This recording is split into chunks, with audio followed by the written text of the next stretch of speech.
You're listening to the Nintendo Powercast, episode 293. I'm your host, N64 Josh, player 2 on this very special episode.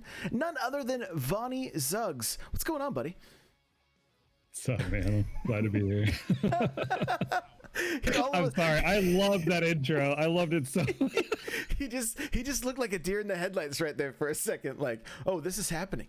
This is happening. And that is true. This is happening. So the music you're hearing is from On Being Human. You can check them out on Spotify and YouTube. Remember, this is an unofficial Nintendo podcast. And if you'd like to get my book, head on over to n64josh.com/anothercastle. If you want to hear me read it to you, n64josh.com/audible. And that'll be free if you've never signed up for Audible before. I also want to mention the Satisfy Grip. I've been playing a lot of Fortnite handheld recently, and the Satisfy Grip has been a lifesaver for me. You can head on over to n64josh.com/switchgrip to check that out. Also, they're running a Kickstarter they're basically going to be in competition with Control Freak, and they're making some pretty cool these little like stick risers, so you get a little extra control, little added control. You can check that out on Kickstarter.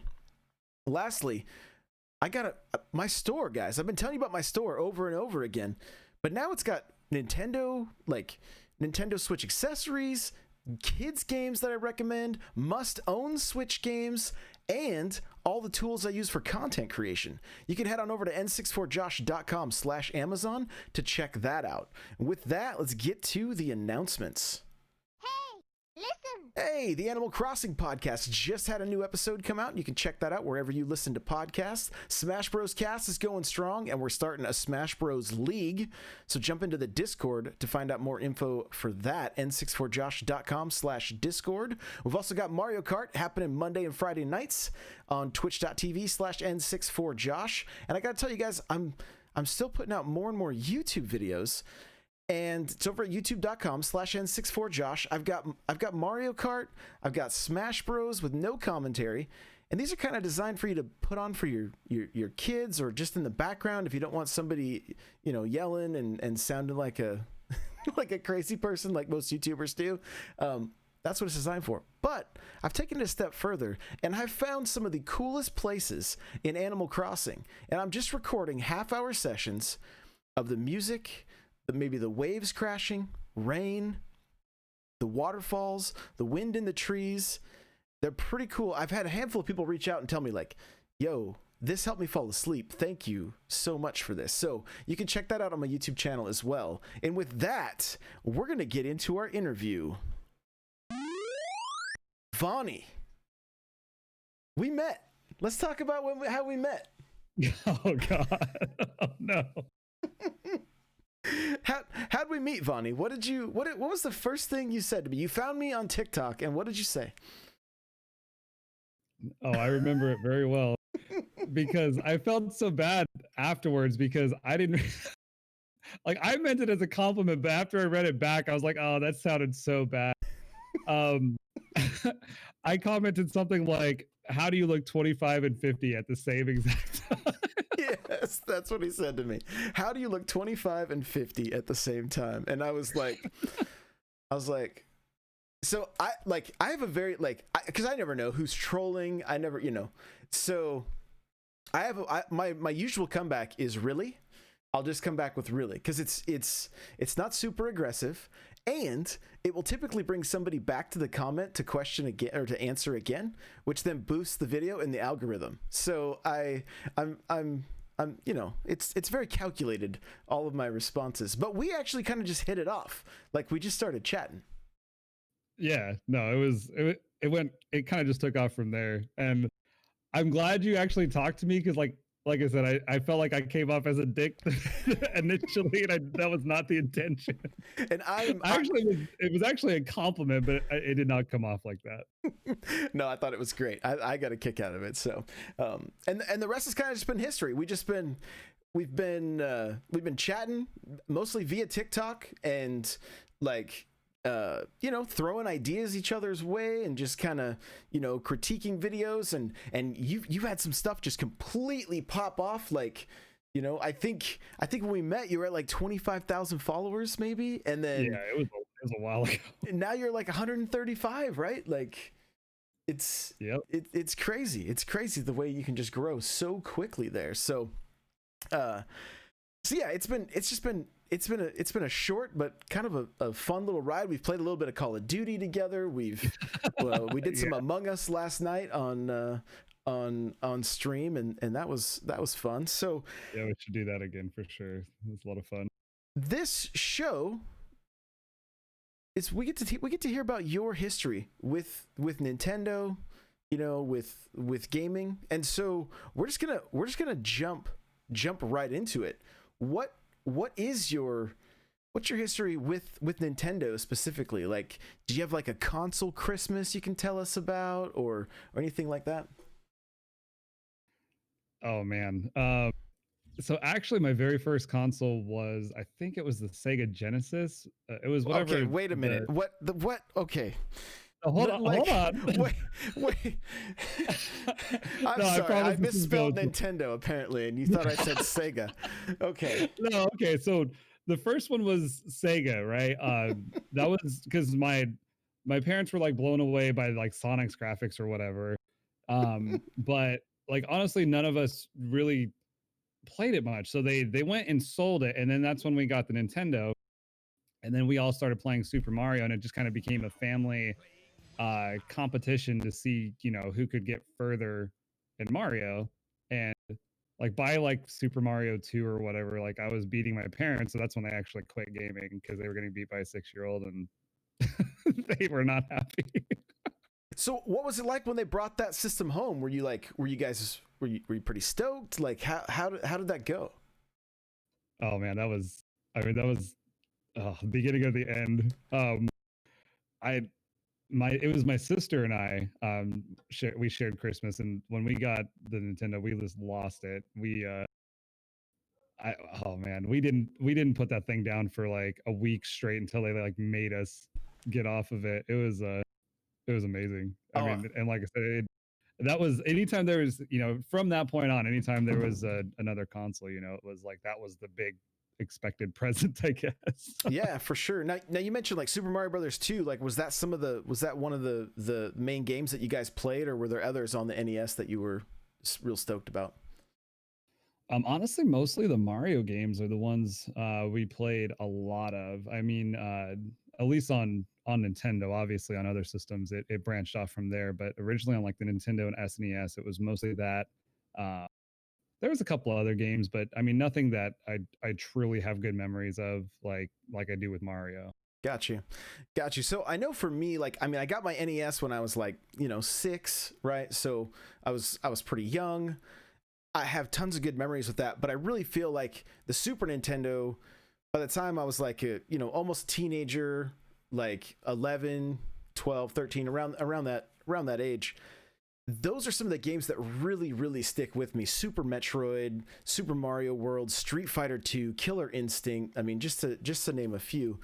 What system do you feel like for you was kind of that, like, just like that's the maybe the most nostalgia, Oh yeah, for me, I mean, so the Super Nintendo really kind of catapulted me into it, but then the first system I had in my room was the N64, and that, I mean, God, I spent countless nights staying up all night playing games on there, and that's definitely hands down has the most memories for me was N64.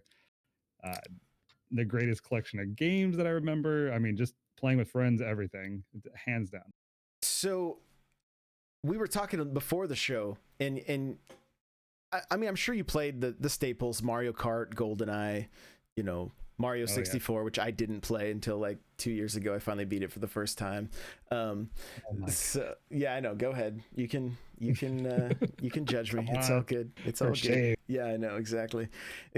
So, but we were talking ahead of time about a game called Ogre Battle, right? Oh yeah. And here's what's funny. You triggered so many memories for me when you mentioned this game that I had to fire up a YouTube video and go back and watch. And it was like, I spent hours playing Ogre Battle on the Super Nintendo and kind of had just forgotten about it until you said that. I was like, oh yeah, and this is not, anybody that knows me that's listened to this show for a while is like, what? They're all literally saying, what? He played Ogre Battle? Some people probably don't even know what Ogre Battle is.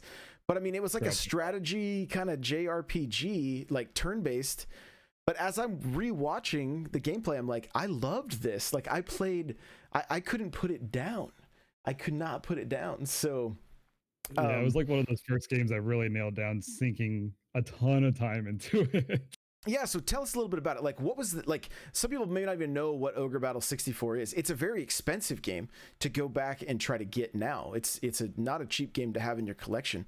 What break it down a little bit and what drew you in?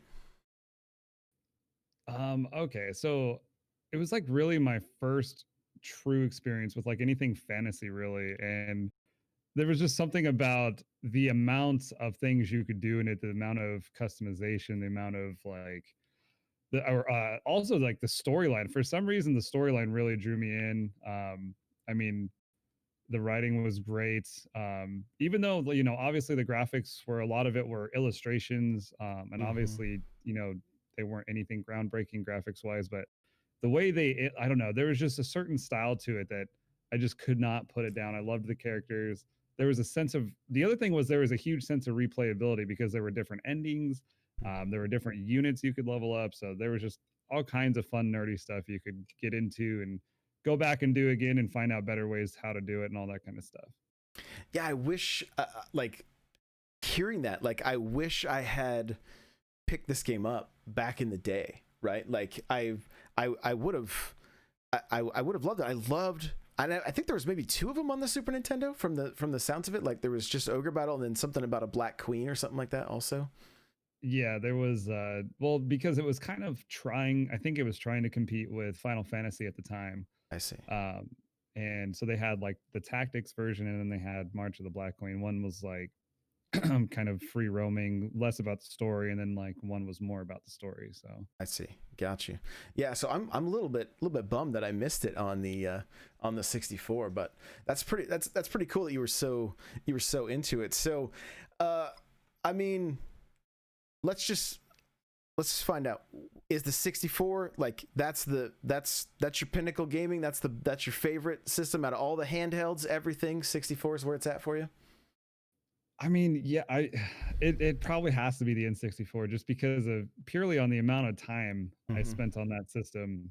Obviously I had tons of fun on the pretty much every Game Boy from the original to I think the last one I was into is the 3DS or something like that. I don't remember, to be completely honest, but yeah, I mean, besides I played a ton of Pokemon obviously, but as far as systems go, it's definitely the N64.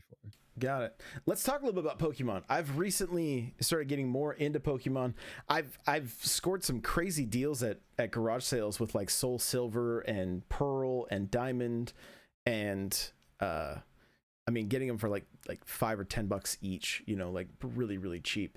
And actually just put out a video on TikTok saying, help me pick the starter for Soul Silver. I just wiped the game clean, the save that was on there, and started. I'm gonna start a fresh run, but I got to see how many different votes I get. But was it blue and red that you got started on? Yeah, I mean, I think it was it was red. That was my first game, and then I got yellow after that. But red was the first one I took all the way through. I loved Charizard, and so that was literally the only reason I picked up red. No, I get it. And I mean, how old were you when you got into this series? Oh man, I mean, I was young. It must have been like 9 or 10. I don't know. Okay. I can't remember exactly, but it was somewhere in there. Did you like go to the movie and watch the cartoon and all that stuff? Oh yeah, I actually, it's so dumb too. The thing that I remember most about the movie is we went with a group of friends, and the cool kid of our friend group, cried during the Ash scene, so we all got to make fun of him for that. But you remember when Ash got turned to stone by, I think it was Mewtwo or something like that. I've never seen the movie, so I don't know. Oh my goodness, get out of here, Josh. But no, he he cried during that scene. That's probably my favorite memory about that movie. That's hilarious. I love that. That's great.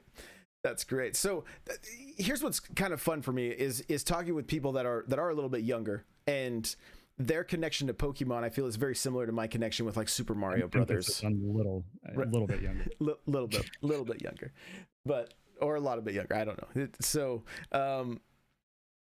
I find it interesting because there is such a huge nostalgia pull for that series for people. Right. And for me getting back into it, I look at the game and I'm like, it's kind of rudimentary a little bit. Like it's, you can tell it was designed for kids, but then they've continued to add layers and layers and layers. And I was 19 when I played through Yellow, right? I had a green Game Boy Color. I was newly married, and I remember playing through Pokemon Yellow, all the way through. And I was like, okay, cool. I got it out of my system. I thought it was great, but I didn't have that draw to like continue on with the series. Right. Like I was playing games like Perfect Dark, and it was like, I just like, yeah, that's where I wanted to put most of my time was in shooters and stuff. But now I'm getting more into it, and I can appreciate the series more. But I like hearing the stories of, maybe somebody gets a Game Boy and they get red or they get blue or what it's like crystal. I was looking at them last night on the eShop on the DS. Like, yeah, there's quite a few that you can go back to. So, do you have a favorite game in that series? I'm trying to remember. I really liked Gold and Silver. I think it was Gold that I played. I mean, I had both of them. Actually, no, it was Silver. I played a ton of Silver. I don't know what it was about that game, but I played it a lot. That was one of the few, because I'm not really like an achievement hunter or care to maximize out a game or anything. But that game, I think I did pretty much everything you could do in that one for whatever reason. Gotcha. Just one of those weird things that I did out of the ordinary. No, I get it. Did you? So I'm actually holding a Pokewalker right now that I just happened to get. Like, I bought a box of games from like somebody, and this was in the bottom of it. Right, it was dead, and I was like, well, I'm not even really into Pokemon, but it's Nintendo related, so I'm going to keep it. Well, I just changed the batteries in this thing yesterday, and it works. Like, you can catch Pokemon on it, right? Like, I'm like, okay, this is actually kind of cool. Did you have any of these crazy like accessories or anything, back in the day? I didn't have the Nintendo Walker. I remember wanting that one actually, though. But the reason I didn't get it was because I had one of those old like Tamagotchis or whatever. Oh, right. I get it. Yeah. So they weren't going to give me both, that type of thing.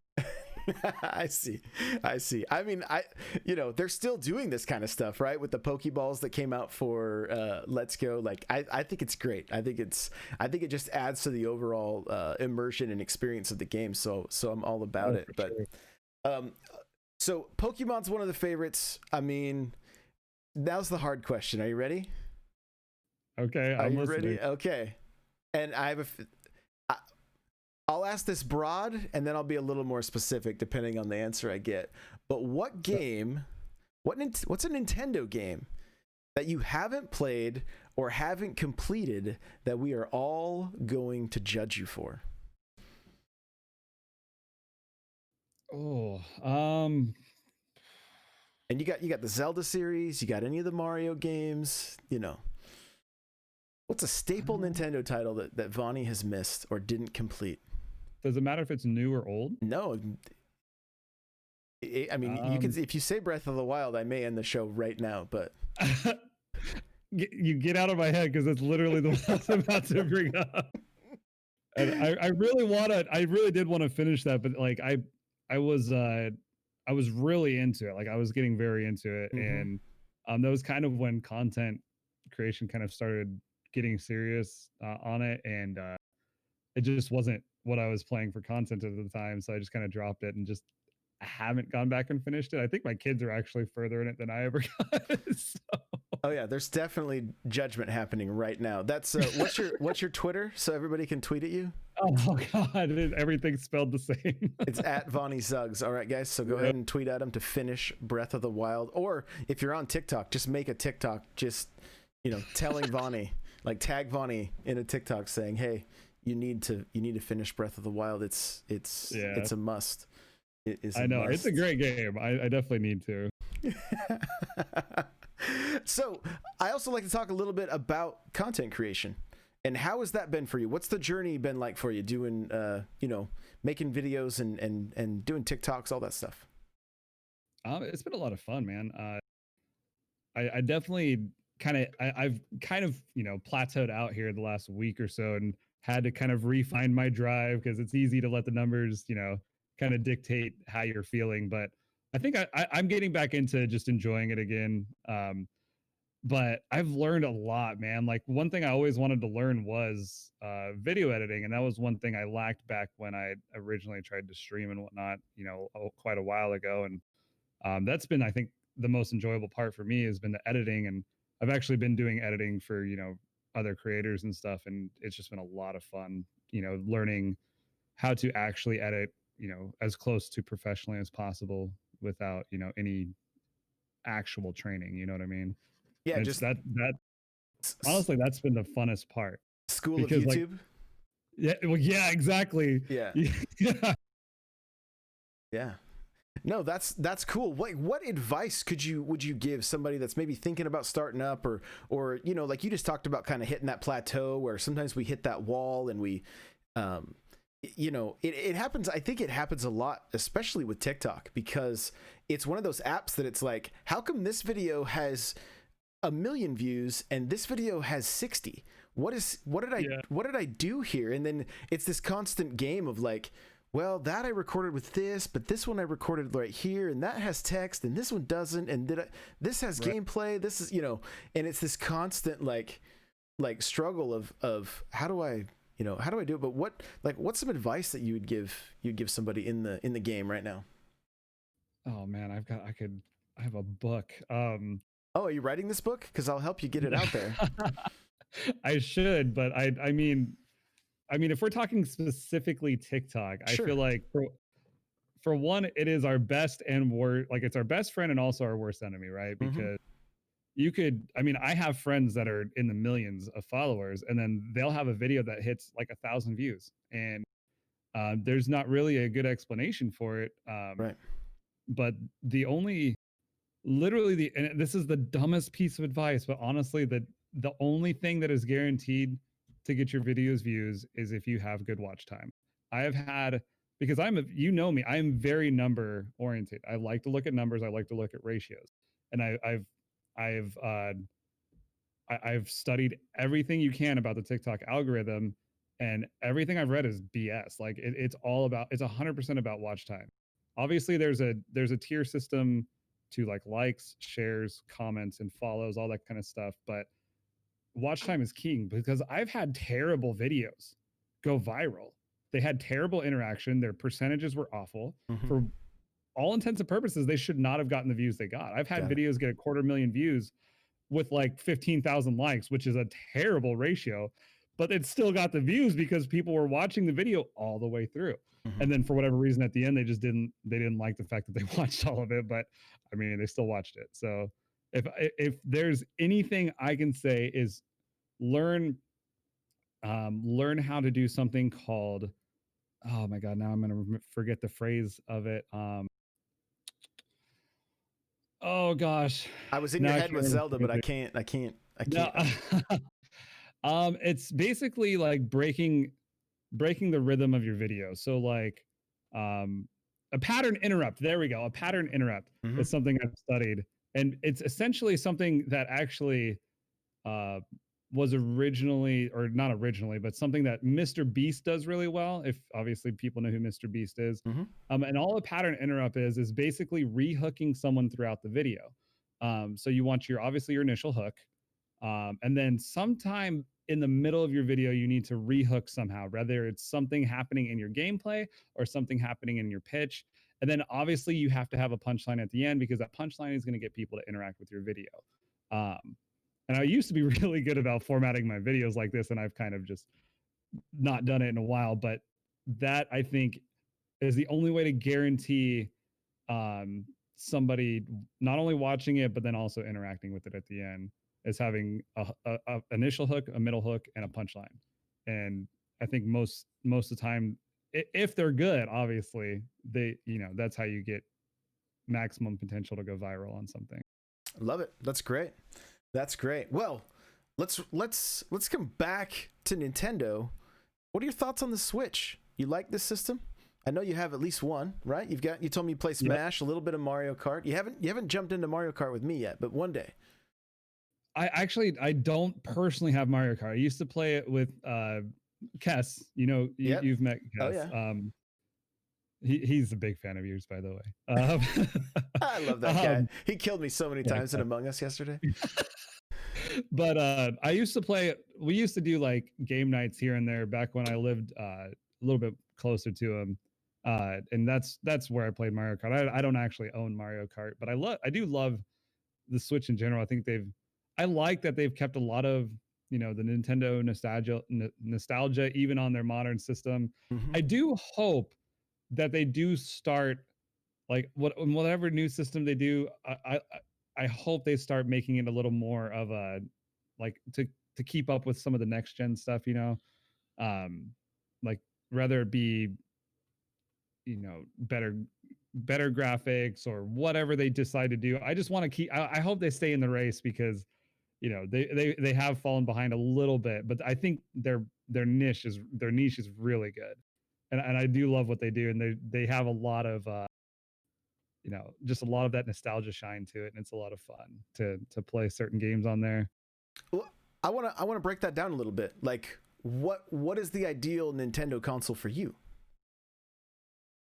I would love to see them get better about their multiplayer aspect of things, because if you've ever, I mean, I'm sure you have obviously played with people online. Like Mario Kart's not bad. Obviously, it's got a decent system, but like, even just connecting with somebody on Pokemon or Animal Crossing, none of it is intuitive. None of it feels natural.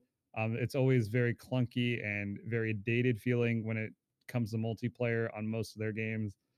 I would love to see them, do better in that regard, because the other systems and PC and everything else has really done a good job of streamlining multiplayer for the most part.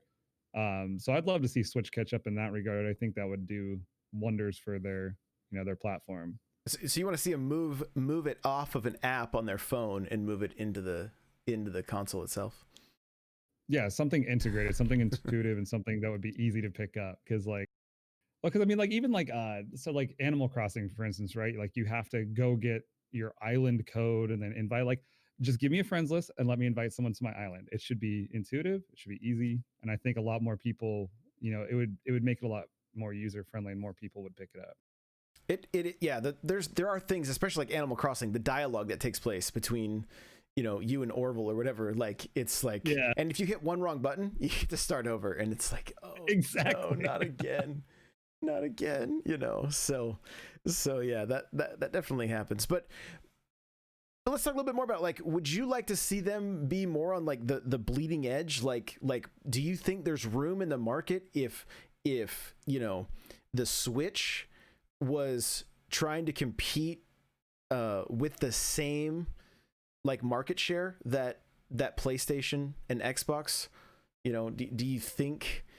Because here's something to think about, is the 3DS was like close to being a 10-year-old system that was like Nintendo's workhorse. Like it kind of kept them afloat, for the longest time.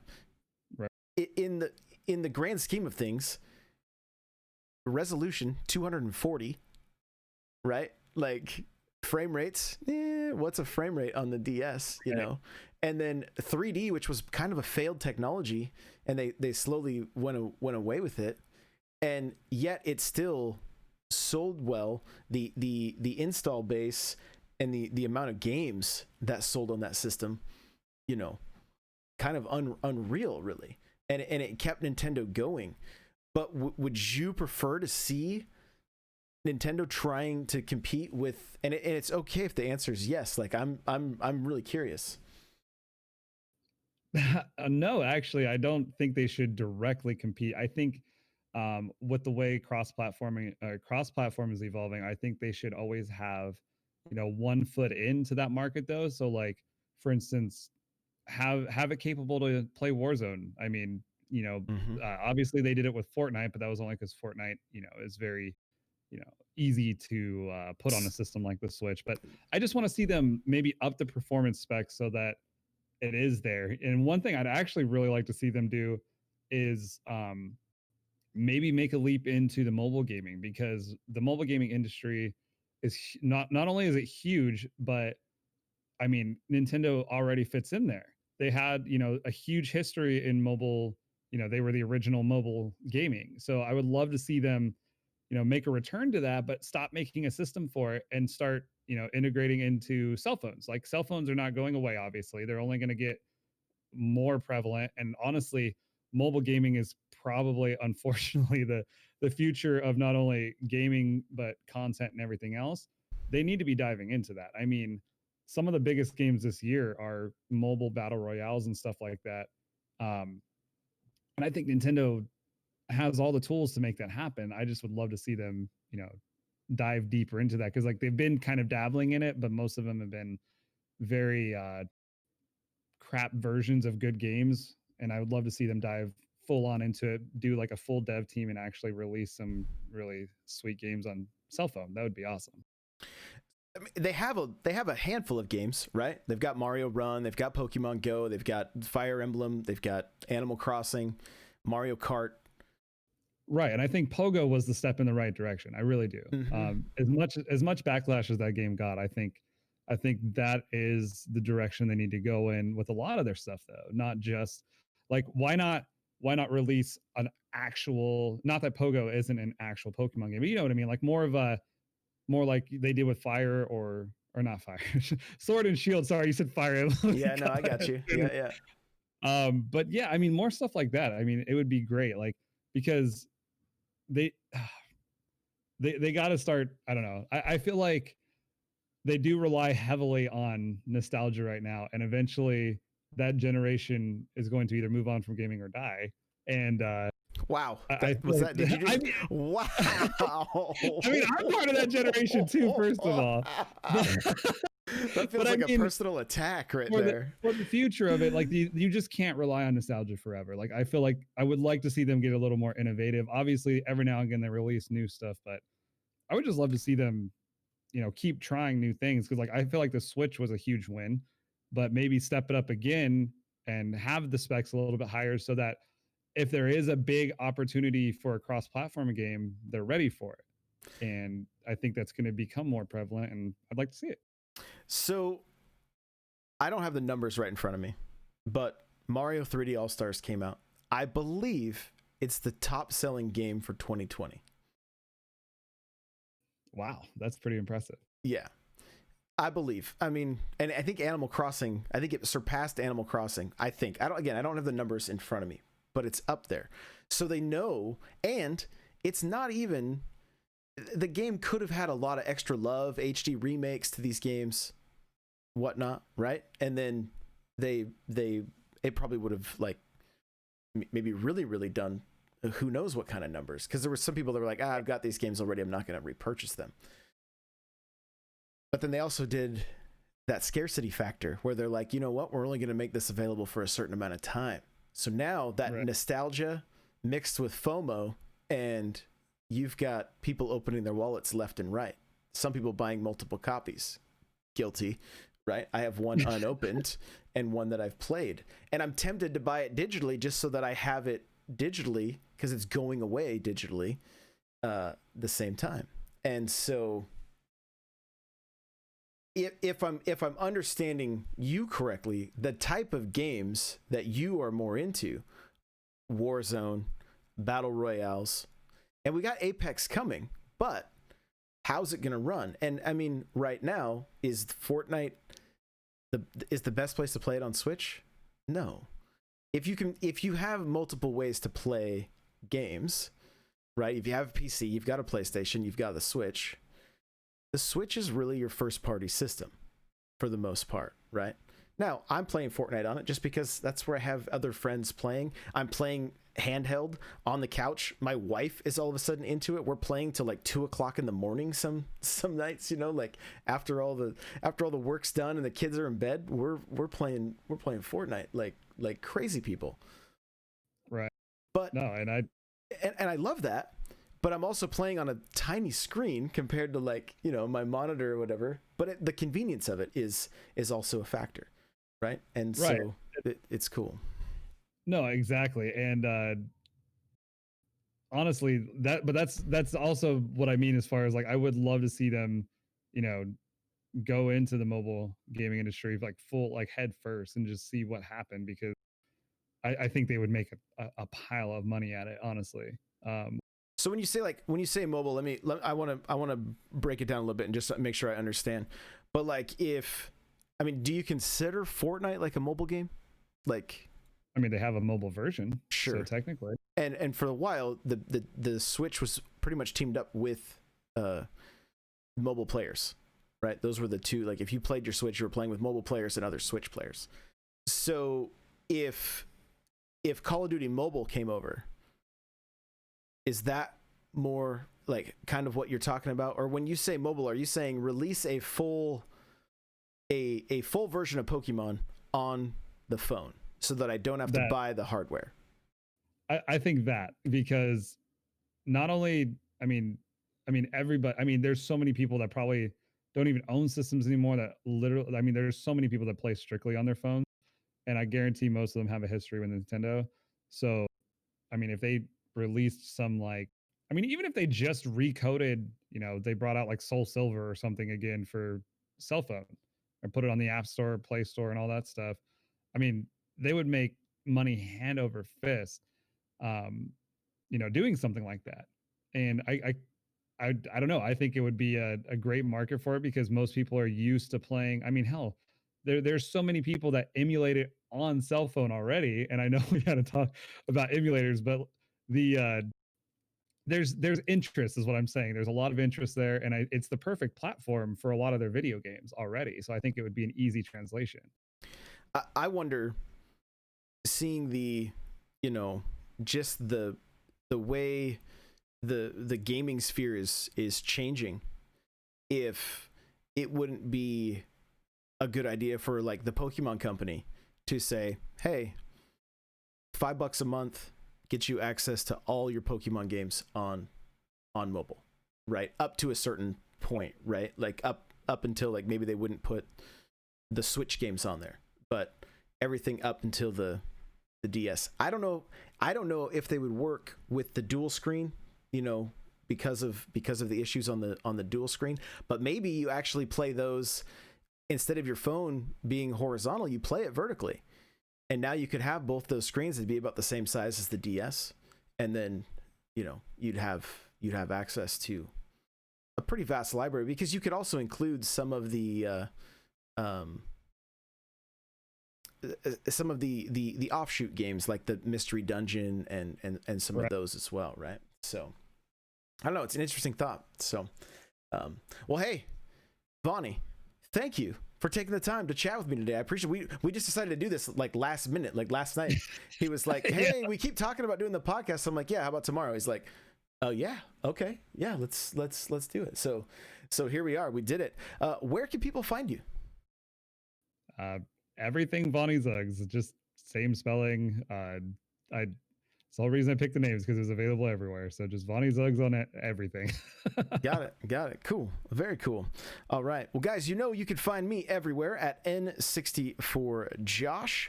And again, you want to pick up my book, n64josh.com/anothercastle. You want me to read it to you, n64josh.com/audible. If you've never signed up for Audible, it's free. Go and check it out. I'd really appreciate it. Again, the Amazon store that I've set up, especially with the holiday seasons coming, I get a lot of people always asking me like, hey, what's good games for kids? What should I get? I'm setting this up as a resource for you. So go, and I'm updating it regularly with items that I recommend and items that I use myself. So that's n64josh.com/Amazon. We have the regular show coming tomorrow. I don't know exactly I know Crawler's around. I'm not sure what Eric's up to yet, so we'll see. If it's happening with Eric, I think it'll be another early show, kind of like this one. So you can stay tuned to the Discord for that. n64josh.com/Discord. Come hang out over there. Always lots of fun. Someone in chat's trying to put the link. Hit !store. It'll pull the link up for you. So there you go. Patuli's on it. She knows. So thank you guys so much for listening. We are slowly coming up on episode 300. We're gonna have something very special planned for that. And again, Vonnie, thank you, man. Seriously, it was good chatting about Ogre Battle and kind of looking back on some of those old games. It's my favorite, you know. Yeah, anytime, man. Of course. You know, it was a lot of fun. I do have one more quick question. When you do play Mario Kart, who do you play as? Oh man, Wario. Wario? Yeah. I love it, dude. I love it. That's my guy on everything. That's great. On everything? Smash too? A little less on Smash, but like on Mario Party, anything that like he's an option. Yep. Got you. That is great. All right, guys. Again, thank you so much for listening, and we will see you in the next episode. Bye now.